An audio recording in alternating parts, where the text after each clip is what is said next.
Robin Amlo of IBS Intelligence. You're listening to the IBS Podcast. With me today, Buddhadeb Das Gupta, Executive Vice President and Global Head of Payments and Digital Solutions for Yethi Consulting. Our topic, staying competitive in a world of architectural complexities and regulatory demands in a changing payments landscape. The global payment ecosystem is a critical inflection point. What's the key challenge as you see it, Deb? There are a few things that come to mind. The first one, of course, is today architectural transformation and regulatory compliance have shifted from being a competitive advantage to being business survival requirement. And what I mean by that is, if you take the example of real-time payment volumes, research shows that RTP payment volumes are projected to surge at a staggering CAGR of 32.23% from $12 billion to about $115 billion by 2023. So FIs can no longer treat modernization as a future consideration. And the question is not when, but how to navigate this transformation while maintaining a competitive edge. Banks and FIs today are grappling with unprecedented complexity. If I were to take an example of the ISO 20022 mandates, the open banking regulations and the CBDC pilots converging, this is almost akin to building up of a perfect storm that necessitates a comprehensive and not a piecemeal approach to modernization. Traditional approach of incremental upgrades is simply not proving to be adequate to address the scale of change required here. The second one is, and this is really talking about why architectural complexity is the new competitive battleground. If you look at the shift to microservices and API-first architectures, this is no more about technical elegance. It's about business agility. When regulations change, as they are doing rapidly with ISO 20022 implementation and open banking mandates, FIs need the ability to adapt very quickly. A bank using modern payment hub architecture can implement new regulatory requirements in weeks rather than quarters, which is really the need of the hour today. And this agility translates directly into competitive advantage as the markets evolve. Coming back to real-time processing capabilities, this has become really table stakes rather than differentiators. FIs routinely require like a sub 20 millisecond processing times with in-memory computing and event-driven architectures. And the technical infrastructure needed to support 24/7/365 operations with global consistency demands distributed databases, multi-region deployment, and sophisticated load balancing. So these aren't luxury features anymore. They are fundamental requirements for competing in modern payment ecosystem.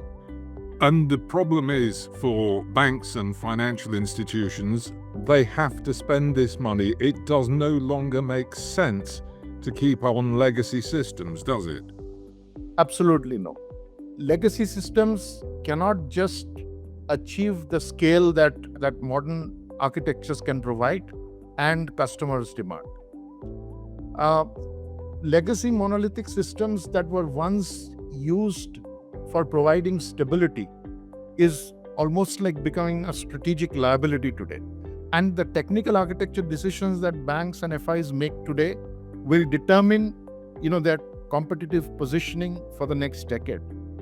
So on the one hand, we are seeing banks struggle with, age-old COBOL-based platforms that consume 70% of IT budgets for maintenance, leaving minimal resources for innovation, while on the other hand, modern-day cloud-native platforms are delivering nearly 18,000 transactions per second with 99.995% of uptime, performance levels that legacy architectures simply cannot match.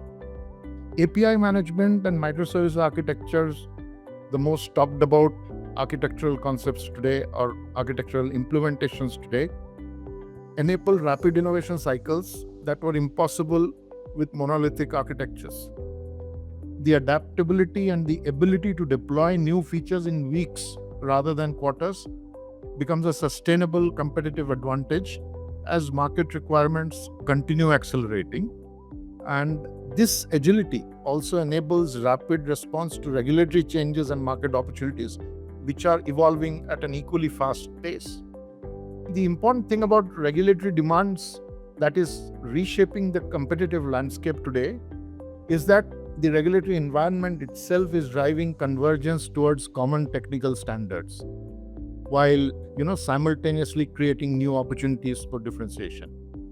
Coming back to the same ISO 20022 migration example, the ISO 20022 migration actually represents the most significant payment infrastructure change in decades, affecting close to about 80% of high-value payment volumes globally. By the end of November 2025, or this month, when SWIFT discontinues empty messages, institutions must have completed their transition or they'll face operational isolation. So what makes this particularly challenging is the scope of change required here. ISO 20022 isn't just a message format upgrades as is commonly made out to be. It demands an end-to-end system modernization. Legacy systems therefore require translation layers, staff training, process reengineering. Banks are investing several $1 million with almost like 36% teams dedicated to modernize this effort.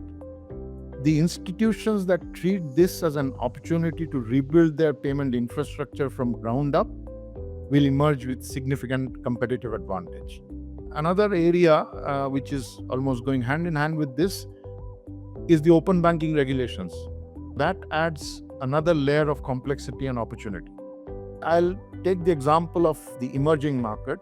The Middle East is leading this initiative globally with Bahrain's 2018 framework followed by Saudi Arabia's 2023 Open Banking Lab and UAE's comprehensive financial infrastructure transformation program targeting completion by 2026.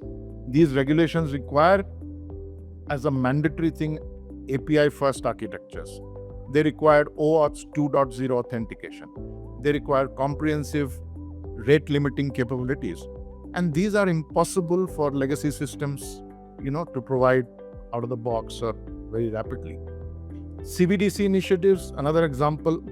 This is accelerating these requirements as well, with almost like 137 countries representing 98% of global GDP exploring digital currencies. Payment infrastructures must be ready for this programmable money, atomic transactions, and central bank digital integration. Just to take an example of China's eCNY, that has processed close to $986 billion in transactions, while India's digital rupee circulation increased 334% in a single year. Technical architecture decisions banks make today must therefore accommodate these emerging payment rails. The problem is nobody's got a bottomless budget. So how do you choose what's the best solution? How do you make the best of what you have and get the biggest bang for your buck, basically? Very, very pertinent, Robin. See, the economics of competitive positioning and the revenue model evolution, which is driven by new monetization approaches, is what is going to drive, how architectures shape up, how FIs spend their monies. If you look at, the financial implications of modernization decisions extend far beyond initial investment costs. Banks which have successfully modernized their payment infrastructure typically see a 30 to 50% reduction in ongoing maintenance costs, about close to 80% improvement in their system speed, and roughly about 40% increase in staff productivity.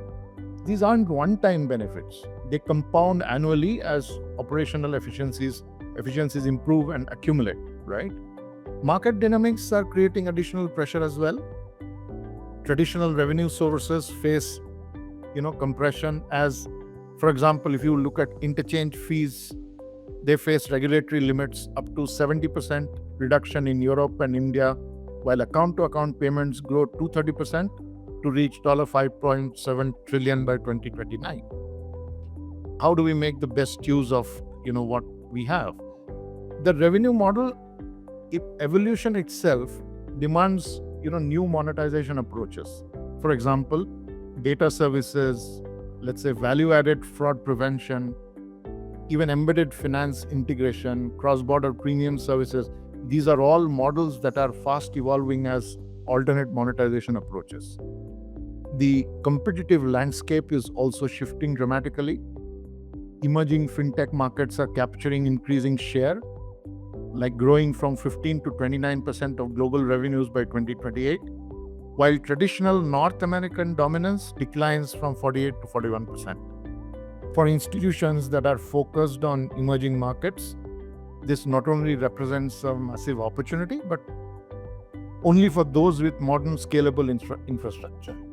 What new opportunities do you see that the technology is developing for us? We have this change going on in the industry. So what are the opportunities that are being created by the technology that's now being developed and adopted? Yeah, actually, technology convergence is creating new opportunities, several, right? New technology areas, moving from the new technology areas that were so far, in the lab and in an experimental form, is rapidly making its way into becoming operational. If you look at blockchain and distributed ledger, the adoption of these, especially for cross-border payments, is rapidly increasing.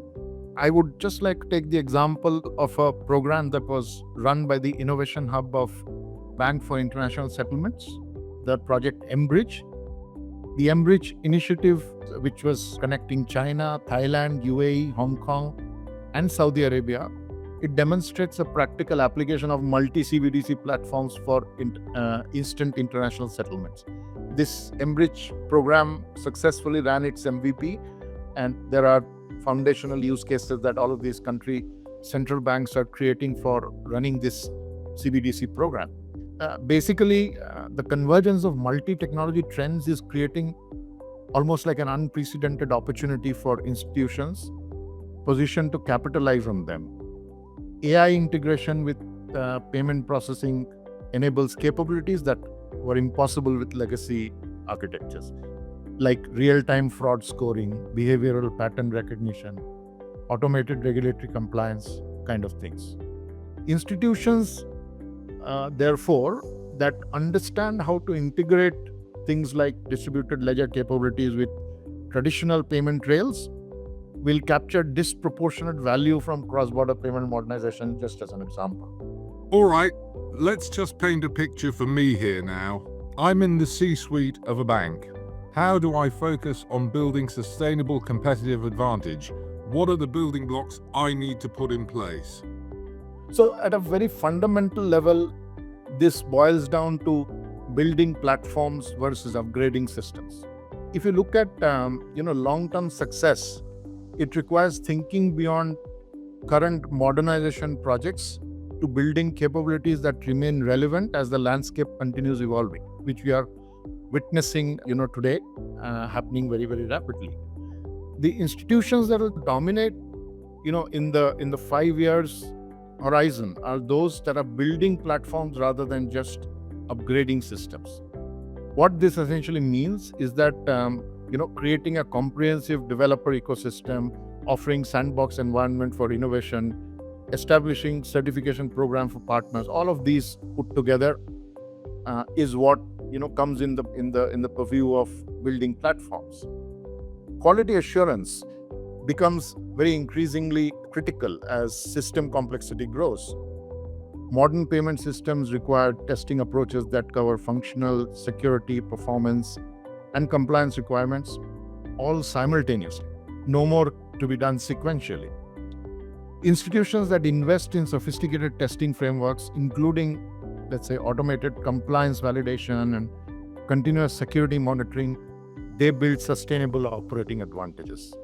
Data analytics capabilities represent perhaps the most underexploited opportunity in payment modernization.